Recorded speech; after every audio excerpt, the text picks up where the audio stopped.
ধৰিৰ বাসগৃহত উচ্ছেদ চলোৱাৰ পিছতে এতিয়া মুছলমান দল সংগঠন সক্ৰিয় হৈ পৰা পৰিলক্ষিত হৈছে। মুছলমান দল সংগঠনে তীব্ৰতৰ কৰি তুলিছে প্ৰতিবাদ আৰু এইবাৰ মুছলমান দল সংগঠন জাঙুৰ খাই উঠা পৰিলক্ষিত হৈছে। বিজেপি চৰকাৰৰ বিৰুদ্ধে তীব্ৰতৰ প্ৰশ্নবাদ এৰা পৰিলক্ষিত হৈছে মুছলমান সংগঠনৰ তৰফৰ পৰা। অসমত মুছলমান হৈ জন্ম লাভ কৰাটোৱেই পাপ নেকি? অসমত কিয় বাৰে বাৰে মুছলমানক নিৰ্যাতন কৰা হয়? মুছলমান হোৱাৰ বাবে আজাদ চৌধুৰীৰ বাসগৃহত উচ্ছেদ চলোৱা হ'ল নেকি? এনেদৰে এতিয়া বহুকেইটা প্ৰশ্ন উত্থাপন কৰা পৰিলক্ষিত হৈছে মুছলমান সংগঠনৰ তৰফৰ পৰা। এই মুহূৰ্তৰ এক অত্যন্ত গুৰুত্বপূৰ্ণ খবৰ গ্ৰাফিক্স প্লেটৰ মাধ্যমলৈ আহিবলৈ যত্ন কৰিছোঁ দা নিউজ প্লাছ চাই প্ৰতিগৰাকী দৰ্শকৰ বাবে জনাবলৈ যত্ন কৰি আছো। এই মুহূৰ্তৰ এক অত্যন্ত গুৰুত্বপূৰ্ণ খবৰ। আজাদ চৌধুৰীৰ ঘৰ উচ্ছেদক লৈ গৰজি উঠিছে অসম সংখ্যালঘু সংগ্ৰাম পৰিষদ।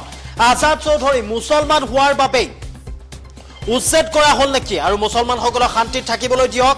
অসমত মুছলমান হৈ জন্মগ্ৰহণ কৰাটোৱেই পাপ নেকি? আৰু মুছলমানৰ ওপৰত কিয় ইমান নিৰ্যাতন চলোৱা হৈছে? অসমত মুছলমান হৈ জন্মগ্ৰহণ কৰাটোৱেই পাপ নেকি বুলি এতিয়া অসম সংখ্যালঘু সংগ্ৰাম মুছলমান অসম সংখ্যালঘু সংগ্ৰাম পৰিষদৰ তৰফৰ পৰা প্ৰশ্ন উত্থাপন কৰা হৈছে। মুছলমানৰ ওপৰত ইমান চৰকাৰী নিৰ্যাতন কিয়? আজাদ চৌধুৰী মুছলমান হোৱাৰ বাবে উচ্ছেদ কৰা হ'ল নেকি? উজনিৰ গুণ্ডা টেক্স সংগ্ৰহ কৰা ভণ্ড জাতীয়তাবাদীসকলৰ শ্ৰুতলিপিত যোৰহাট প্ৰশাসনে উচ্ছেদ কৰিলে আজাদ চৌধুৰীৰ বাসগৃহ।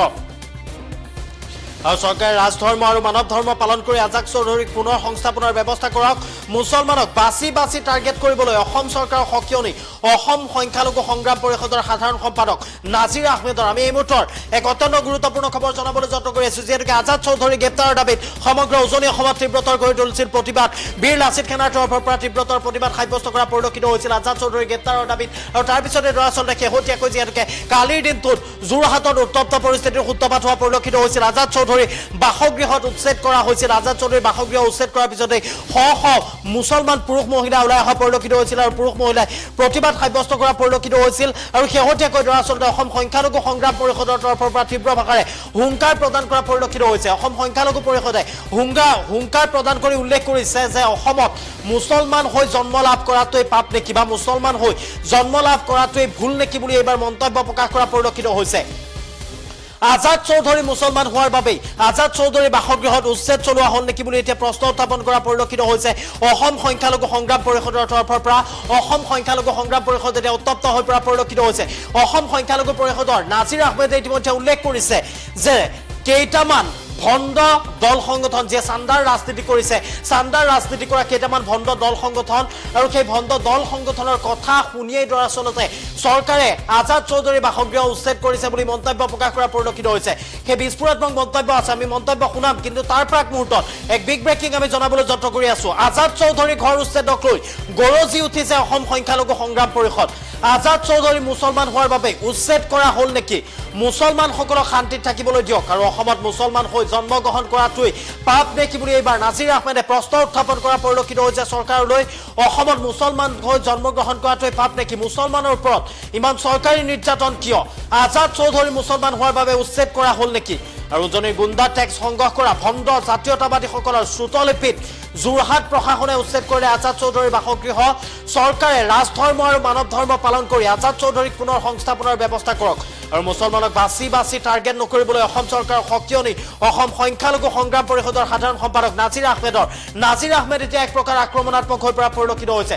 নাজিৰ আহমেদে শাসনাধীষ্ঠ বিজেপি চৰকাৰক দৰাচলতে তীব্ৰ ভাষাৰে গৰিহণা দিয়া পৰিলক্ষিত হৈছে। বিগত দিনকেইটাৰ কথা যদি আমি উল্লেখ কৰিবলৈ যাওঁ, বাংলাদেশী বিতৰণৰ নামত দৰাচলতে চৰকাৰে যি পদক্ষেপ গ্ৰহণ কৰিছিল সেই পদক্ষেপক এক প্ৰকাৰ ধিক্কাৰ দিয়া পৰিলক্ষিত হৈছিল মুছলমান সংগঠনৰ তৰফৰ পৰা। মুছলমান সংগঠনে ধিক্কাৰ দিছিল আৰু শেহতীয়াকৈ যিহেতুকে যোৰহাটত তীব্ৰতৰ কৰি তুলিছিল প্ৰতিবাদ। বীৰ লাচিত সেনাৰ কেইবা সহস্ৰাধিক সৈন্য বাহিনীয়ে আহি যোৰহাটত উত্তপ্ত প্ৰতিবাদ সাব্যস্ত কৰা পৰিলক্ষিত হৈছিল। যি বহু বিতৰ্কিত আজাদ চৌধুৰী, বহু বিতৰ্কিত সেইগৰাকী আজাদ চৌধুৰী গ্ৰেপ্তাৰ কৰিব লাগে আৰু তাৰপিছতে এই দৰাচলতে প্ৰতিক্ৰিয়া স্বৰূপে আজাদ চৌধুৰীৰ বাসগৃহ উচ্ছেদ কৰা হৈছিল। আজাদ চৌধুৰীৰ বাসগৃহ উচ্ছেদ কৰাৰ লগতে তেখেতৰ বিভিন্ন প্ৰান্তৰ পৰা দৰাচলতে লোকসকল ওলাই আহিছিল, মুছলমান লোকসকল ওলাই আহিছিল আৰু মুছলমান লোকসকলে প্ৰতিবাদ সাব্যস্ত কৰা পৰিলক্ষিত হৈছিল। আৰু শেহতীয়াকৈ অসম সংখ্যালঘু পৰিষদৰ তৰফৰ পৰা ইতিমধ্যে প্ৰতিবাদ সাব্যস্ত কৰা হৈছে। উল্লেখ কৰা হৈছে যে মুছলমানক এক প্ৰকাৰ শেষ কৰিবলৈ যত্ন কৰিছে বিজেপি চৰকাৰে। চলে বলে কৌশলে মুছলমানক শেষ কৰাৰ কূটনৈতিক কৌশল ৰচনা কৰিছে বিজেপি চৰকাৰে বুলি মন্তব্য প্ৰকাশ কৰা পৰিলক্ষিত হৈছে। আমি এই মুহূৰ্তৰ সেই এক্সক্লুচিভ মন্তব্য আছে, নাজিৰ আহমেদৰ সেই এক্সক্লুচিভ মন্তব্য আছে, আমি মন্তব্য শুনাই ল'বলৈ যত্ন কৰিছো। লোকসকলৰ ওপৰত দৈনিক অসম চৰকাৰে অসম প্ৰশাসনৰ জৰিয়তে বিভিন্ন প্ৰকাৰৰ অত্যাচাৰ কৰিবলৈ আৰম্ভ কৰিছে। শেহতীয়াকৈ যোৱাকালি যোৰহাটত আজাদ চৌধুৰীৰ বাসগৃহ প্ৰশাসনৰ জৰিয়তে উচ্ছেদ কৰি দিয়া কাৰ্যই আমি অসম সংখ্যালঘু সংগ্ৰাম পৰিষদে তীব্ৰ গৰিহণা আৰু ধিক্কাৰ জনাইছো। অসম চৰকাৰক আহ্বান জনাইছো, অতি শীঘ্ৰেই আজাদ চৌধুৰীৰ যি উচ্ছেদ কৰা হল, আজাদ চৌধুৰীৰ ঘৰ বাৰী ভাঙি দিয়া হল, প্ৰশাসন যন্ত্ৰই বুলডোজাৰ চলালে, এই ক্ষেত্ৰত অসম চৰকাৰে অতি শীঘ্ৰেই পুনৰ সংস্থাপনৰ ব্যৱস্থা কৰিব লাগিব। অসম চৰকাৰে উচ্ছেদৰ যিসমূহ নিয়ম নীতি নিয়ম সুপ্ৰিম কোৰ্টে হওক বা মহামান্য গুৱাহাটী হাইকোৰ্টে হওক যি নিৰ্দেশনা দিয়ে, সেই নিৰ্দেশনাক ভেঙুচালি কৰি ভৰিৰে মোহাৰি নিজৰ খেয়াল খুচি মতে কেৱল মাত্ৰ মুছলমান হোৱা বাবেই কোনো ধৰণৰ আইন কানুন নামানি তেওঁলোকক উচ্ছেদ কৰা হৈ আছে বা বিভিন্ন ধৰণৰ হাৰাশাস্তি কৰা হৈ আছে। এই কাৰ্যবোৰ অসম চৰকাৰে অতি শীঘ্ৰে বন্ধ কৰিব লাগে। আজাদ চৌধুৰী কেৱল মাত্ৰ মুছলমান লোক হোৱাৰ বাবেই তেখেতক উচ্ছেদ কৰা হল।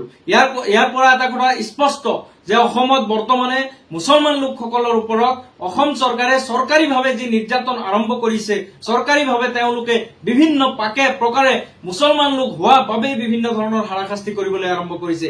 এই ধৰণৰ কাৰ্য অসম চৰকাৰৰ মাননীয় মুখ্যমন্ত্ৰী হিমন্ত বিশ্ব শৰ্মা ডাঙৰীয়াক আহ্বান জনাইছো, অতি শীঘ্ৰেই এই ধৰণৰ কাৰ্যকলাপবিলাক আপুনি বন্ধ কৰিব লাগে। অসমত বৰ্তমান মুছলমান লোক জন্মগ্ৰহণ কৰাটোৱেই পাপ হৈছে নেকি? মুছলমান হৈ অসমত জন্মগ্ৰহণ কৰাটোৱেই যেন পাপ হৈ পৰিছে।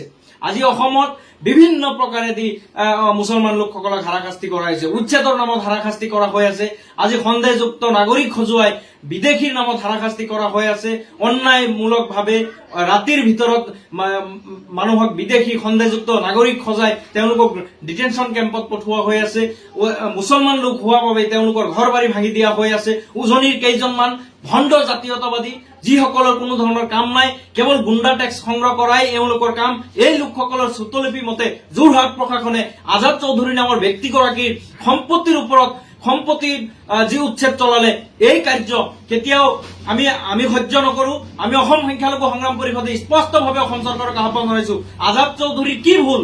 আজাদ চৌধুৰী কেৱল মাত্ৰ মুছলমান বাবেই যোৰহাট প্ৰশাসনে সেই জাতীয়তাবাদীৰ নামত যিসকল উদ্ভণ্ডালি কৰে, সেইসকলৰ চুটলিপি মতে আপোনালোকে তাতে আজাদ চৌধুৰীক উচ্ছেদ কৰিলে। অতি শীঘ্ৰেই আজাদ চৌধুৰীৰ পুনৰ সংস্থাপনৰ ব্যৱস্থা কৰক আৰু মুছলমানক বাছি লক্ষ্য কৰি লৈ আপোনালোকে টাৰ্গেট কৰি এই ধৰণৰ অত্যাচাৰ নকৰিব। অসমখন শংকৰ আজানৰ শান্তিৰ মিলনভূমি আমি যাক কওঁ, কিন্তু এই মিলনভূমিত বৰ্তমান সময়ত দেখিবলৈ পাইছো যে এছাম মানুহে তেওঁলোকে সদায় বিচাৰে যে অসমখন অস্থিৰ হৈ থাকক, অশান্তিৰ পৰিৱেশ সৃষ্টি হওক, আৰু চৰকাৰেও যেন তাতে সহযোগিতা কৰি আছে। গতিকে চৰকাৰক আহ্বান জনাইছো, আপোনালোকে ৰাজধৰ্ম পালন কৰক, মানৱ ধৰ্ম পালন কৰক। মুখ্যমন্ত্ৰী মহোদয়ে এই ক্ষেত্ৰত ৰাজধৰ্ম মানৱ ধৰ্ম পালন কৰি অসমত সকলো জাতি জনগোষ্ঠীৰ মাজত সমন্বয়ৰ বাৰ্তা আপুনি লৈ আনক। সমন্বয়ৰ ভাতৃত্ববোধৰ এনাজৰীডাল আপুনি সুদৃঢ় কৰাৰ চেষ্টা কৰক। এনেধৰণৰ টাৰ্গেট কৰি মুছলমানক এটা ধৰ্মৰ লোকক আপুনি চৰকাৰীভাৱে নিৰ্শেষ কৰাৰ যি ষড়যন্ত্ৰ ৰচিছে, এই ষড়যন্ত্ৰ কিন্তু এদিন অসমৰ জনতাই উফৰাই দিব। এই কথাটো ভালদৰে মনত ৰখা উচিত। আজাদ চৌধুৰীৰ সম্পূৰ্ণ পুনৰ সংস্থাপনৰ ব্যৱস্থা অসম চৰকাৰে কৰিব লাগিব, নহলে গোটেই অসম জুৰি অসমৰ মুছলমানে কিন্তু গণতান্ত্ৰিকভাৱে প্ৰতিবাদ কৰিবলৈ বাধ্য হব। অসমৰ যিকোনো খবৰৰ বাবে যোগাযোগ কৰক 7099017330 লগতে 7099017110 নম্বৰত।